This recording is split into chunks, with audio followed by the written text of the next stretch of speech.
Chers collègues, c'est maintenant. Sachez que c'est la première fois que toutes les fédérations appellent d'une voix commune à la mobilisation. Appel à la mobilisation ce soir, Madame Cordier.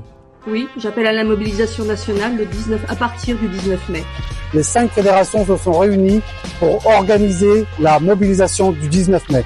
Les fédérations se sont entendues pour un appel à la mobilisation le 19. Même en 2016 porte-maillot, il n'y avait pas ça, sachez-le.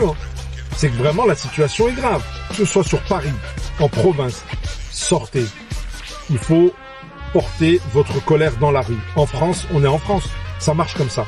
Mobilisez-vous. Là, vous allez défendre votre beefsteak, vous allez défendre votre tarification, vous allez défendre votre métier au sujet de la concurrence déloyale, etc.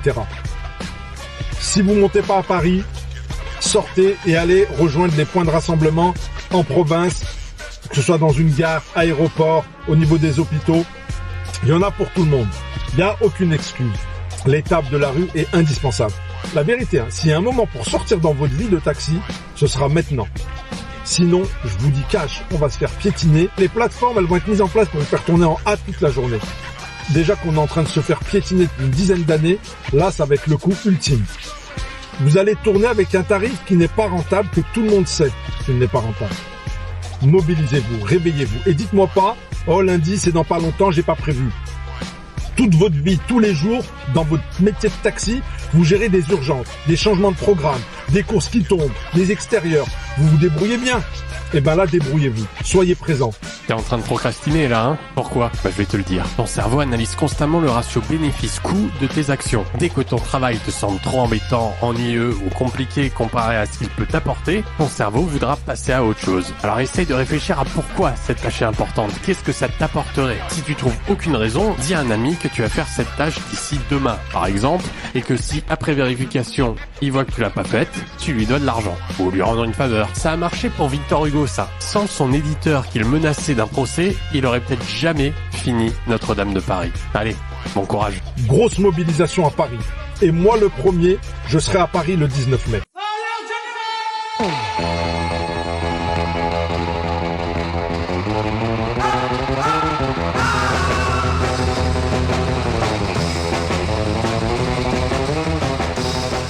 Bonjour, général Hubert Bonneau. Vous êtes le directeur général de la gendarmerie nationale.